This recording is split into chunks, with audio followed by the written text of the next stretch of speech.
All right, let's talk about some of these digital adventures. Now, I picked two, at least two of my favorites. Now, there were more, but I actually found more websites and applications that really don't apply to English language arts.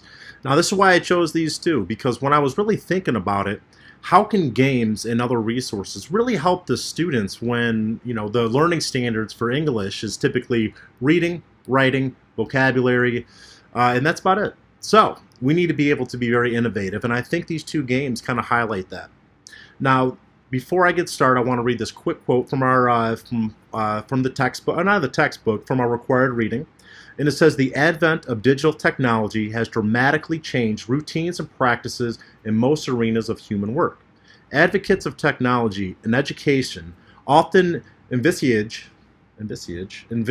similar dramatic changes in the process of teaching and learning. It has become clear, however, that in education, the reality has lagged far behind the vision." Now, we have all these tools, yet we don't implement them in the classroom. I think that's what it really speaks about. Now, the first one I chose was actually what I found in the first week, and it's called Free Rice. Now, we have to do standardized tests, and I know every teacher I talk to, most administrators, everybody hates these standardized tests, yet the state mandates it. So I'm not even really sure who likes it. I mean, it really goes down to maybe funding or how to evaluate the effectiveness of a teacher, and it really doesn't, incorporate that value add-on by the teacher. So the one I found was it's called Free Rice, and it's all about English vocabulary building. Now, the traditional way was to give students, hey, here's 10 vocabulary words. I need you to write down the definition, memorize them, and then we're going to test you on Friday.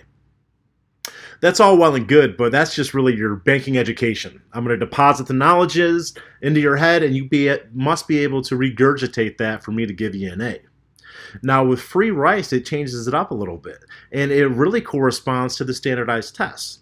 Now, the students will be giving a vocabulary word, and then they'll have to basically say what it means using another word, so a synonym.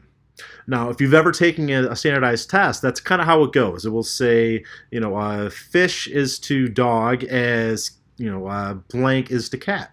And you'll have to choose the right one. So you really need to know the synonyms and antonyms. And this website actually allows that to happen.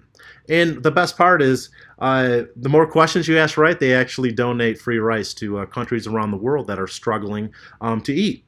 Oh, and lastly, what's great about this is the more questions you ask right, the more difficult the questions get. If you get them wrong, it brings it back down a level so you can build your way up. Now, the second one that I chose is called the Sports Network 2. Now, I'm a huge sports guy. That's why I chose this one. I've never been in a classroom where we've actually read about anything sports related except for maybe things, 50, 100 years ago in the advent of most professional or collegiate sports. Now, I like this page because it offers all sorts of questions, vocabulary, explanations, and they're able to read opinion-based, argument-based articles, and they actually have to go through them and pick out the merits of them. Is the argument is it well given? What's wrong with it? And they get to write responses based upon what they read. And plus, it's sports-based, so that when I'm actually grading all of this stuff, I can actually enjoy it as opposed to, the traditional stuff that we've been doing for years. So I definitely recommend these two games.